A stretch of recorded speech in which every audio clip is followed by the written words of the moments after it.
이스라엘에 관한 여호와의 경고의 말씀이라. 여호와 곧 하늘을 펴시며 땅에 터를 세우시며 사람 안에 심령을 지으신 이가 이르시되 보라 내가 예루살렘으로 그 사면 모든 민족에게 취하게 하는 잔이 되게 할 것이라. 예루살렘이 에워싸일 때에 유다에까지 이르리라. 그날에는 내가 예루살렘을 모든 민족에게 무거운 돌이 되게 하리니 그것을 드는 모든 자는 크게 상할 것이라. 천하 만국이 그것을 치려고 모이리라. 여호와가 말하노라. 그날에 내가 모든 말을 쳐서 놀라게 하며 그 탄자를 쳐서 미치게 하되 유다 족속은 내가 돌보고 모든 민족의 말을 쳐서 눈이 멀게 하리니 유다의 우두머리들이 마음속에 이르기를 예루살렘 주민이 그들의 하나님 만군의 여호와로 말미암아 힘을 얻었다 할지라.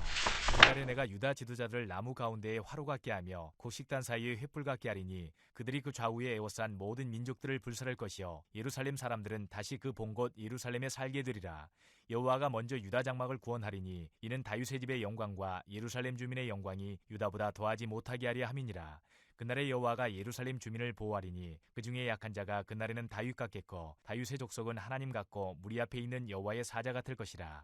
예루살렘을 치러 오는 이방 나라들을 그날에 내가 멸하기를 힘쓰리라. 내가 다윗의 집과 예루살렘 주민에게 은총과 간구하는 심령을 부어주리니 그들이 그 찌른 바 그를 바라보고 그를 위하여 애통하기를 독자를 위하여 애통하듯 하며 그를 위하여 통곡하기를 장자를 위하여 통곡하듯 하리로다. 그날에 예루살렘에 큰 애통이 있으리니 무기또 골짜기 하다드림몬에 있던 애통과 같을 것이라. 온 땅 각 족속이 따로 애통하되 다윗의 족속이 따로하고 그들의 아내들이 따로하며 나단의 족속이 따로하고 그들의 아내들이 따로하며 레위의 족속이 따로하고 그들의 아내들이 따로하며 시므이의 족속이 따로하고 그들의 아내들이 따로하며 모든 남은 족속도 각기 따로하고 그들의 아내들이 따로하리라.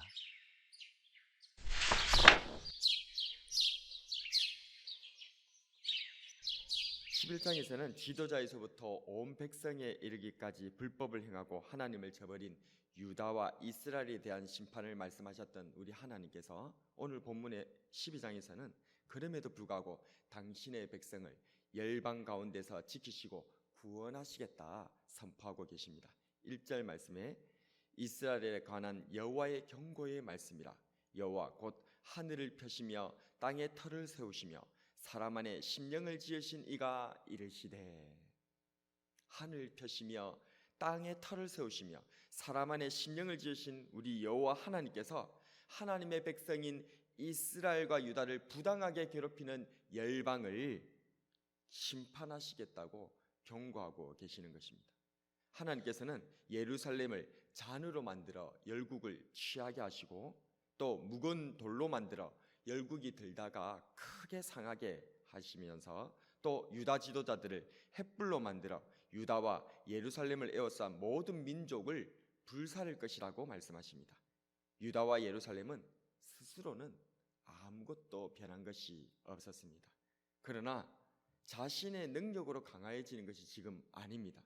오직 여호와 우리 하나님께서 당신의 백성을 강하게 하시는 줄로 믿습니다. 또한 하나님께서는 특별히 그 중에서 유다를 구원하시겠다 말씀하십니다. 7절 말씀 같이 한번 읽어보겠습니다. 시작. 여호와가 먼저 유다 장막을 구원하리니 이는 다윗의 집의 영광과 예루살렘 주민의 영광이 유다보다 더하지 못하게 하려 함이니라. 아멘. 다윗의 집은 이 유다 왕족들을 얘기하고 있죠. 또 예루살렘 이 주민들은 예루살렘은 요새였거든요. 그러니까 이 다윗의 집이라고 하는 유다 왕족들 그리고 그들의 지도자들이 살고 있는 이 요새인 예루살렘, 그것은 요새이기 때문에 안전했습니다. 그러나 이에 반해서 그 예루살렘 성 밖에서 살고 있었던 일반 유다 백성들 같은 경우에서는 전쟁의 무방비 상태였던 것이죠. 그래서 예루살렘 성 안에 살고 있었던 왕족과 귀족, 종교 지도자들 또 예루살렘 거민들, 그런 사람들은 예루살렘 성이 자기네들을 지켜주니까 요새니까 안전하다라고 생각할지 모르겠지만 이 일반 성 밖의 유다 거민들, 이 유다의 장막에 있는 이 사람들 같은 경우에서는 굉장히 어려움을 당할 수밖에 없었던 것입니다. 그래서 우리 하나님께서 저 유다 왕족과 제사장과 종교 지도자들, 예루살렘 거민들보다도 먼저 성 밖에 가련한 일반 유다 사람들을 구원하시겠다고 선언하시고 계시는 것이죠. 이들을 왕족들과 귀족들처럼 영화롭게 하시겠다고 약속하고 계시는 것입니다. 뿐만 아니라 예루살렘의 약한 자들을 최고의 용사인 다윗 왕 같게 하시고 하나님 같게 하시고 여호와의 사자 같게 하시겠다 말씀하고 있는 것입니다. 그렇습니다. 우리 하나님께서는 약한 자의 하나님이십니다. 물이 위에서 아래로 흐르듯이 하나님의 은혜는 낮은 대로 임하는 것입니다. 그래서 가난한 자가 복이 있고 애통하는 자가 복이 있고 핍박을 받는 자가 복이 있는 것입니다. 약한 자의 하나님을 정말 아는 자들은 오른뺨을 맞고도 왼뺨까지 돌려댈 수가 있고 오리를 가자고 할 때 십리를 같이 가줄 수가 있고 겉옷을 달라는 그 강포한 사람에게 속옷까지 벗어주는 낮은 대로 더 낮은 대로 약한 자의 삶으로 더 내려갈 수 있는 것입니다. 이를 깨달은 사도 바울 선생님은 이렇게 고백합니다. 고린도후서 12장 9절에 나에게 이르시기를 내 은혜가 내게 족하도다. 이는 내 능력이 약한 데서 온전하여짐이라 하신지라. 그러므로 도리어 크게 기뻐함으로 나의 여러 약한 것들에 대하여 자랑하리니 이는 그리스도의 능력이 내게 머물게 하려 함이라. 아멘. 하나님께서는 약한 자의 하나님이시기 때문에 약한 자를 먼저 돌아보시고 불쌍히 여기시며 약한 자에게 먼저 구원을 베푸시어 놀랍도록 역사하시는 가까이 하시는 하나님이시기 때문에 이 사실을 깨달은 사도 바울 선생님은 자기도 이 눈이 좋지 않아서 자기의 그런 약함으로 인해서 하나님 앞에 고쳐달라고 3번이나 심히 간구하고 기도를 하였는데 하나님께서 안 들어주시는 거예요. 그런데 하나님의 음성이 들렸었던 것이죠. 나의 능력이 너에게 족하도다. 나의 능력은 약한 데서 온전하게 드러나느니라. 이 사실을 깨닫고는 사도 바울 선생님이 이제 자기가 약한 것을 이제 자랑하겠다는 거예요. 왜요? 하나님을 가까이 하고 싶어서.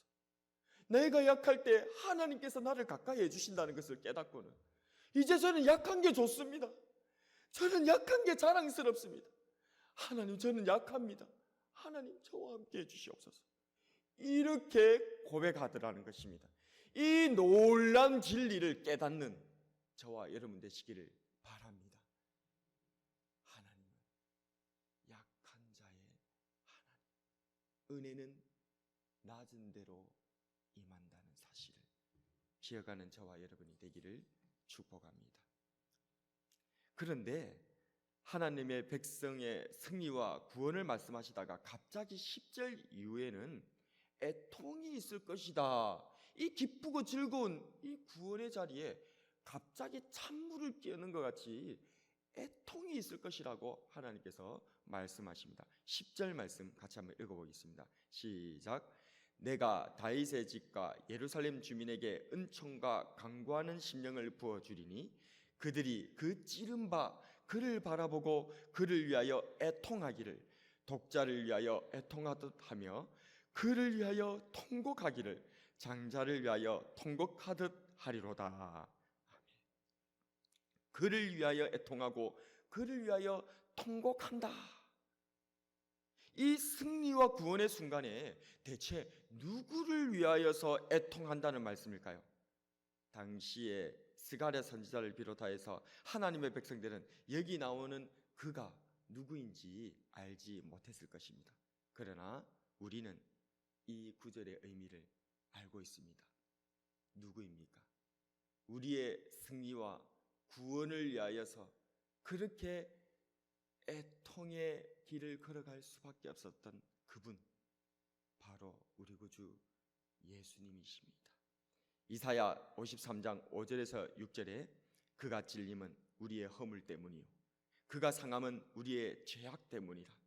그가 징계를 받음으로 우리는 평화를 누리고 그가 채찍에 맞음으로 우리는 나음을 받았도다.